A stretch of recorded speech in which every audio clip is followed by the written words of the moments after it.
பாமக நிறுவனர் ராமதாஸ் மற்றும் அவரது மகன் அன்புமணி இருவரும் பிரிந்து அண்மையில 2 நாட்கள் முன்பு 2 பேருமே ஒன்று சேர்ந்திருக்காங்க. பாக்குறவங்களுக்கே கண்ணீர் வந்துடும். அந்த அளவுக்கு அன்புமணியை ஆற தழுவி ராமதாஸ் கட்டி பிடிச்சி தனது ஆதங்கத்தெல்லாம் பேசியிருக்காரு. விஜய் நடிச்ச ஒரு பழைய படம் இது ஒன்று. வசனம் பேசுவாப்புல, வாழ்க்கை ஒரு வட்டம், மேல இருக்கவன் கீழே வருவான், கீழே இருக்கவன் மேல வருவான். வாழ்க்கைங்கிற வட்டத்துக்குள்ள எவ்வளவு பெரிய அளவு இருந்த டாக்டர் ராமதாஸ் மக்கள் செல்வாக்குல சீரோனி ஆயிட்டார்.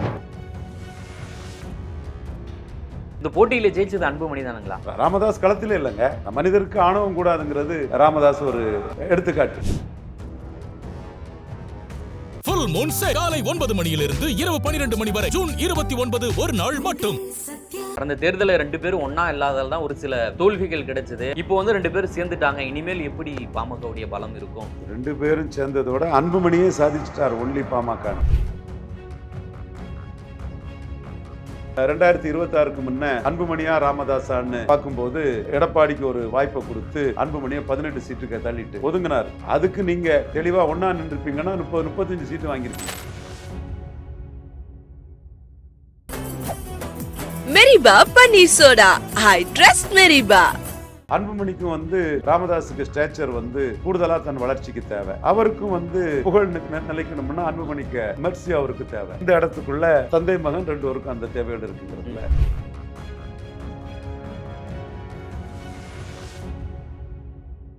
ரெஃப்ளெக்ட் நேயர்களுக்கு வணக்கம். இன்று நாம் சந்திக்க இருக்கக்கூடிய சிறப்பு விருந்தினர் அரசியல் திறனாய்வாளர் திரு ரவீந்திரன் துரைசாமி அவர்கள். சார் வணக்கம். சார் வணக்கம் கோபி. பாமக நிறுவனர் ராமதாஸ் மற்றும் அவரது மகன் அன்புமணி இருவரும் பிரிந்து தனித்தனி பாதையில் செயல்பட்டு இருந்தாங்க. அண்மையில் 2 நாட்கள் முன்பு 2 பேருமே ஒன்று சேர்ந்துருக்காங்க.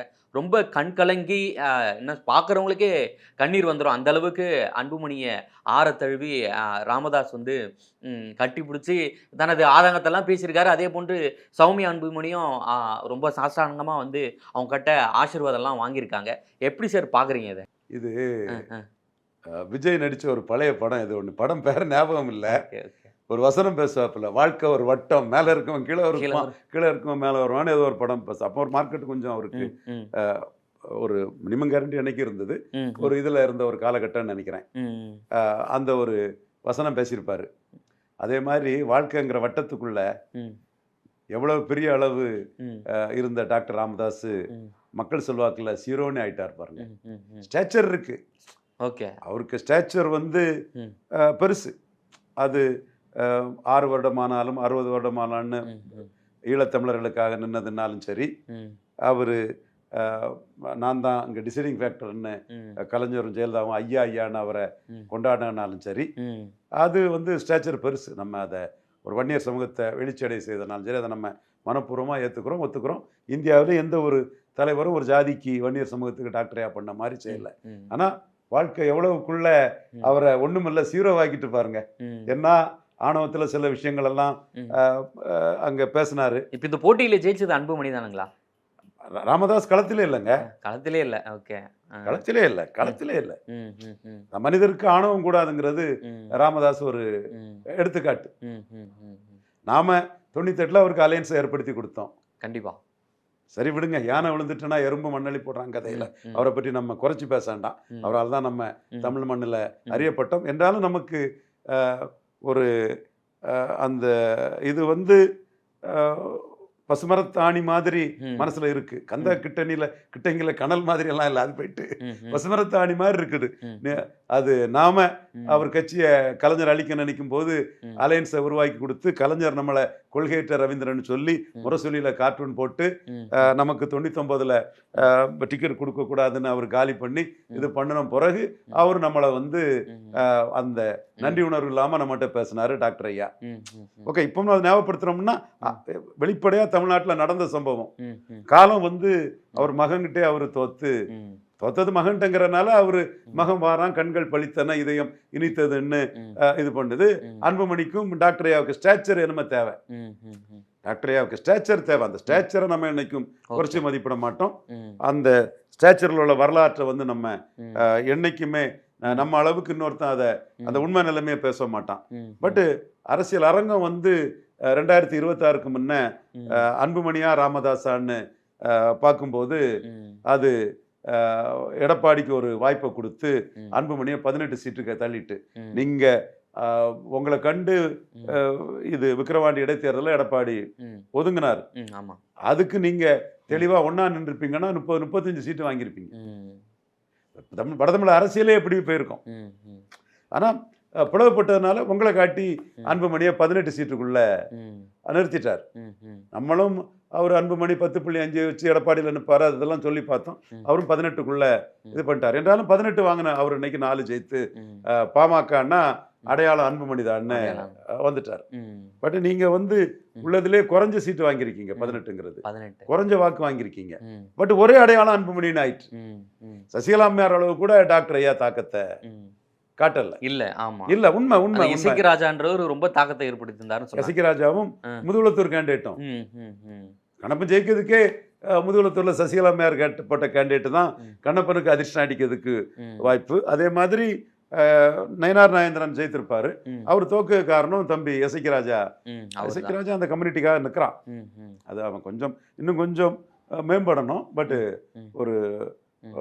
நேர்மையான பார்வை அந்த தம்பிக்கிட்ட இருக்குது. ம். ம். ஓகே, அவர் எடுத்த ஓட்டும் ம். அளவு கூட டாக்டர் ஐயாவுக்கு வந்து சசிகலா அம்மையார் எடுத்த ஓட்டு கூட டாக்டர் ஐயாவுக்கு வரல. ம். ம். எட் அந்த ஸ்டேச்சர் வந்து ம். அன்புமணிக்கு தேவை. ம். அவருக்கும் ம். அவருக்கு புகழ் நிற்கணும்னா அன்புமணியோட ம். ஆதரவு இல்லைன்னா அந்த புகழ் நிற்காது. ம். ம். ம். ம். ம். தோற்கடித்த அன்புமணியோட ஆதரவு இல்லைன்னா அவருக்கும் அந்த புகழ் வந்து புகழ். ஆமா. நிற்காது. ஓகே. ஓகே. ஓகே. ஸோ அன்புமணிக்கும் வந்து ம். ராமதாஸுக்கு ஸ்டேச்சர் வந்து ம். கூடுதலாக தன் வளர்ச்சிக்கு தேவை. ம். ம். ம். அவருக்கும் வந்து ஒரு புகழ் நிலைக்கணும்னா அன்புமணிக்கு ம். மெர்சி அவருக்கு தேவை. ஓகே. ஸோ இந்த இடத்துக்குள்ள ம். தந்தை மகன் 2 பேருக்கும் அந்த தேவைகள் இருக்குங்கிறதுல ம். அது முடிஞ்சு போச்சு. ம். கடந்த நடந்த அரசியல் கதைகள் ம். ஓகே. நம்ம அவரோட இருக்கும்போது நமக்கு வந்து மிகுந்த முக்கியத்துவம் கொடுத்தாரு. ம். ம். அதெல்லாம் நம்ம ம். நன்றி உணர்வோட இது பதிவு பண்ணணும். ம். நம்ம அவ்வளோ ஃப்ரீடம் ஒரு கட்சியில் இன்னொருத்தருக்கு கொடுப்பாங்களாங்கிறதெல்லாம் இல்லை. ஓகே. ஓகே. பட் அதிகாரம் அவருக்கு வரும்போது ம். எல்லாமே மாறுது. மாறும். அந்த அதிகாரம் வரதுக்கு காரணமான நாம வந்து ம். புறக்கணிக்கப்பட்டோம். ஓகே. ஓகே. ஓகே. சரி, நம்ம ஃபைட் பண்ணணும். ஆ. அந்த ஃபைட்டும் வந்து அவருக்கு தெரியும். அவர் வில் பவரோட அந்த ஃபைட்டில் நின்னாரு. ம். ம். கடைசியாக ஃபோல்ஸ் இல்லைன்னு சொல்லும்போது வில் பவரை இழந்து ம். மகன்கிட்ட சமரசம் பண்ணிக்கிட்டாரு. ஓகே. நல்ல சமரசம். ஆ. அவருக்கும் ம். ஒரு அமைதியான ஒரு ம். இதையும் மன நிம்மதியும் கொடுக்கும். ம். ம். மகனுக்கும் வந்து ஒரு தந்தையோட ஆதரவு அவருக்கு கிடைச்சது. ஒரு ஸ்டேச்சரை ம். ஒரு ஒரு கூடுதல் ஸ்ட்ரென்த்தை ம். ஸ்டேச்சர் உள்ள தலைவரால் ஓகே. கூடுதல் ஸ்ட்ரென்த்தை கொடுக்கும். ஓகே. ஓகே. இவ்வளவுதான். இதுக்கு ஓகே. மேலே நம்ம ம். பேசி பேசி பழைய புண்ணை கிளறி ஒன்றும் ஆக ஓகே. போகிறதில்ல. ஓகே.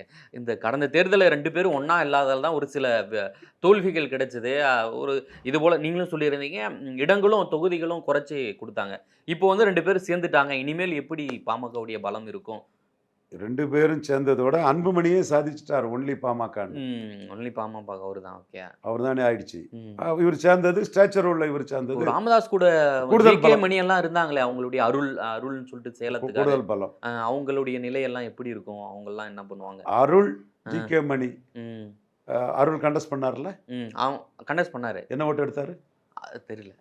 நல்ல ஓட்டு எடுத்தாரு. ஆ, ஆ, ஆ. ஜி.கே. மணி அண்ணன் கண்டஸ்ட் பண்ணல. அவர் பண்ணல. இது 2 பேரும் செல்வாக்கானவங்க. ம். உங்களுக்குன்னு ஒரு செல்வாக்கு ம். உண்டு. பெரிய அண்ணனுக்கு செல்வாக்கு இருந்து, ம். பெரிய நம்ம இன்பசேரனுக்கு செல்வாக்கு இருந்தது, ம். ம். புத்தா இளங்கோவனுக்கு செல்வாக்கு இருந்தது, ம். சி.ஆர். பாஸ்கரனுக்கு ம். அவர் இப்போ இங்கே இருக்கிறார் இல்லையா, ம். இவங்க இருந்தாங்க. அப்படி பல பாலைச்செல்வன், தாரா சிங், நிறைய பேர் ம். வன்னியர் சமுதாய ஜெயகுருவுக்கு பெரிய செல்வாக்கு இருந்தது. கண்டிப்பா. ம். ஸோ அவங்கவுங்களுக்கு அந்தந்த பாக்கெட்டில் கொஞ்சம் ம். செல்வாக்குள்ள ம். வன்னியர்களை தான். ரவிராஜாவுக்கு செல்வாக்கு இருந்தது. ம். ஒவ்வொருத்தருக்கும் ஒரு திறமைகளும் ஒரு செல்வாக்கும் ம். உள்ளவங்கள தான் டாக்டர் ராமதாஸ் வந்து ம். என்டர்டெயின் பண்ணுவாங்க. அந்தந்த செல்வாக்கு தக்கன ம். அன்புமணிக்கு தேவைக்கு தக்கன அன்புமணிக்கு அவங்க எப்படி நாளைக்கு லாயலாக இருப்பாங்க தக்கன அவங்க வந்து ம். அன்புமணிக்கிட்ட அகாமடேட் ஆவாங்க. ம். அப்படி தான் நான் பார்க்குறேன். ஓகே. என்னமோ அன்புமணிக்கு விருப்பம் தான் அங்கே நிலைநாட்டப்படும். ஓகே. ஓகே. ஸோ தொடர்ந்து இப்போ பார்த்தோம்னா பாமக எம்எல்ஏவாக இருக்கக்கூடிய சௌமியா அன்புமணியும் சரி, அன்புமணியும் சரி, தொடர்ந்து தாவேக அரசை பாராட்டுறதை நம்மளால பார்க்க முடியுது. அவங்களும் போய் நேரிலலாம் சந்திக்கிறாங்க.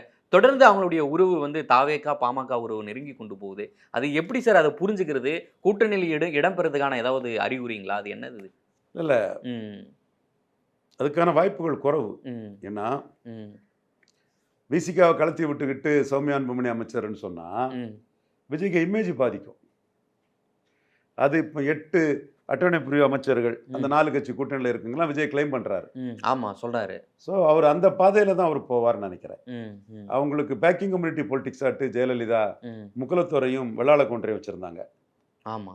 அப்புறம் நாங்கள் அந்த பேக்கிங் கம்யூனிட்டி பொலிட்டிக்ஸ்க்கு எதிராக முத்தரையரும் வன்னியர்களையும் திமுக எடுக்குன்னு நாம் ஒரு பெரிய பரபரப்பை பண்ணும்போது ஜெயலலிதா 45 வன்னியர் கேண்டிடேட் கொடுத்தாங்க. பெரிய புள்ளான்னு ஒரு முத்தரையரை சாமின்னு ஒரு முக்குலத்தோர் சொல்லியே முத்தரையரை கேண்டிடேட் ஆக்குனாங்க. ஸோ அது ஒரு அரசியல். அதே மாதிரி இப்போ விஜய் வந்து கிறிஸ்தவர்களையும் பறையர்களையும் தன்னுடைய பேக்கிங் கம்யூனிட்டியாக மாற்றிட்டார். ஸோ இப்போ அந்த பேக்கிங் கம்யூனிட்டி பொலிட்டிக்ஸ்க்குள்ள தன் செல்வாக்கு திருமாவளவனோட இணைந்து அப்படி காங்கிரீட்டா இருக்கட்டுன்னு தான் பார்ப்பாருன்னு நான் நினைக்கிறேன். அதுக்குள்ள திருமாவளவன்கிட்ட ஒரு மோதல் போக்கை ஏற்படுத்தி அதுக்குள்ள எப்படி இருக்குன்னு சான்ஸ் எடுக்க மாட்டாருன்னு நினைக்கிறேன். சான்ஸ் எடுத்தா விஜய்க்கு சாதகமா வரலாம். ஒருவேளையில பாதகமா போயிட்டுன்னா இதுதான் அரசியல்ல சான்ஸ் எடுக்க முடியாதுங்கிற புள்ளி. ஸோ அந்த பரையர் கன்சால்டேஷனுக்கு விஸ்வநாதன் பெருசா இல்லை, இவர் திருமாவளவனும் வன்னியரசு பெரிய அளவுக்குள்ள அவங்களுக்கு ஒரு ஹெல்ப்பை கொடுக்குறாங்க. ஸோ இந்த ஐடென்டிட்டி உள்ள விஸ்வநாதங்கிறது மல்லிகார்ஜுன கார்கே தலைவராட்டு இவர் செல்வ பெருந்தகை இருக்கிறாரு. இது வந்து அவங்களுக்கு ஒரு காங்கிரீட் ஒரு ஓட் பேங்கை கொடுக்குதுன்னு இதை ரப் பண்ற மாதிரி செய்வார் நான் நினைக்கல. பட் ஒரு தோற்றத்தை கொடுத்துருவாரு. 2 போனா 4 வரும்னு சொல்லும் போது அது ஒரு பவர் பொலிட்டிக்ஸுக்கு ஒரு தோற்றத்தை கொடுக்க பண்ணலாம். பட் அதற்கு துணை நிற்கிறது வந்து நீண்ட கால அரசியல்ல பாமகவுக்கு லாபத்தை தராது. பாமகவுக்கு போர்க்குணத்தை அதை நீர்த்து போக செய்கிறோம். அப்கோர்ஸ் அவங்கள தள்ளிட்டு இவங்க உள்ள நுழைஞ்சிட்டாங்க, 4 நுழையுது அமைச்சர் ஆகுங்கன்னா அது ஓகே. இவங்களை காட்டி அப்படியே ஓடிட்டு இருந்ததுன்னா ஒரு கட்டத்துல பாமக வந்து ஒரு அந்த வைப்ரன்சி வந்து குறையும். இப்பவே வந்து எல்லா கட்சிகளும் ஒன்று சேரணும்னு சொன்ன பிறகு தானே பாமகவுக்கு அந்த அப்பாயின்மெண்ட் அது இதெல்லாம் கிடைக்கக்கூடிய ஒரு சூழ்நிலை வருது. ஸோ அவங்களும் வந்து அந்த ஜாதிவாரி கணக்கெடுப்பு பாமகவுக்கு ஒரு முக்கிய பிரச்சனை தான். பாலிசி அளவில் எடுத்ததுக்கே அவங்க எடுத்து முடிச்சாச்சுங்கிற அளவுக்கு பாமக இதை கொண்டு போக வேண்டாம். ஒரு 6 மாதம் 8 மாதம் பார்த்துட்டு பாமகவும் இதில் வந்து ப்ரெஷரைஸ் பண்ணி தமிழக அரசை எடுக்க வைக்கக்கூடிய அந்த வேலையை பாமகவும் பார்க்கறது தான் சரியா இருக்கும். அப்கோர்ஸ் 1 வருஷம் கூட கொடுக்கலாம். ஓகே சார், மிக்க நன்றி சார். நன்றி. ஃபுல் மூன் சேல் காலை 9 மணியிலிருந்து இரவு 12 மணி வரை ஜூன் 29 ஒரு நாள் மட்டும். Meriba Paneer Soda. I trust Meriba.